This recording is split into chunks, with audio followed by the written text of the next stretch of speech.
The pandemic has been a time of devastating loss for so many. It's challenged our resilience. In turn, many found this time to be a period of growth or a time to reevaluate what's most important in life.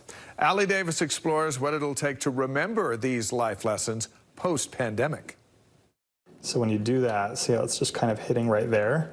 When 13-year-old Lily LaFront noticed her dad baking cakes every Saturday, she did a double take. Yeah, I was like, where did that come from? Like, I was so surprised. Her hardworking entrepreneur of a father, John, didn't usually have time to be creative in the kitchen.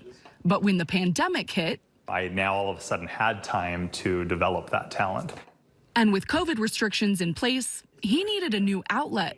And it was really a huge challenge for me to unwind on a weekend because I couldn't go out and do things. And that was not great for me mentally. It's like the way I would de-stress.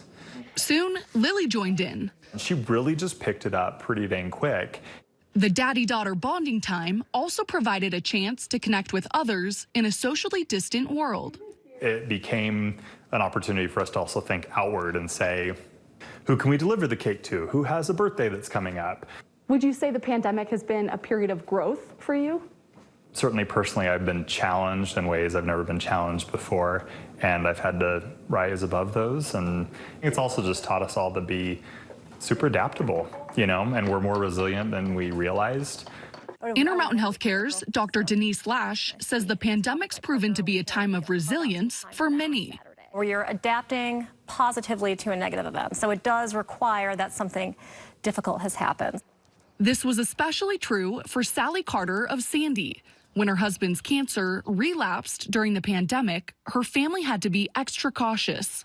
It's non-Hodgkin's lymphoma. It's very aggressive. She was determined to find ways to still personally progress. It was a case of finding the joy in being at home. Queremos hacer esta excursión, pero es carísima. She decided to learn Spanish and has practiced every day since. I stumbled on the Duolingo thing, and that's been a great little 15 minutes of me time. You know, it's just finding the little moments of yourself.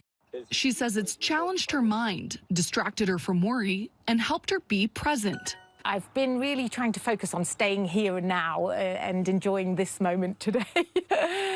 Her husband is now doing much better, and Sally says the lessons she's learned are invaluable. There's still things you can find to make every day a surprise, every day have a highlight, and go to bed happy. To retain these lessons as we slowly move into a post-pandemic world, Lash urges us to reflect.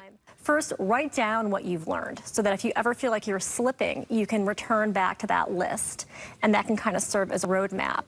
Then make a plan. To think of your time or plot out your time like a pie chart. Prioritizing what's most important to you. Perhaps they don't want to get back to how scheduled or overscheduled they were pre-pandemic.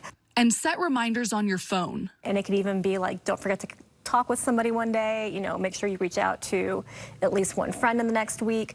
Now that life is quickly returning to normal for the LaFront family. Saturdays are now backfilled with football, basketball, baseball, dance performances.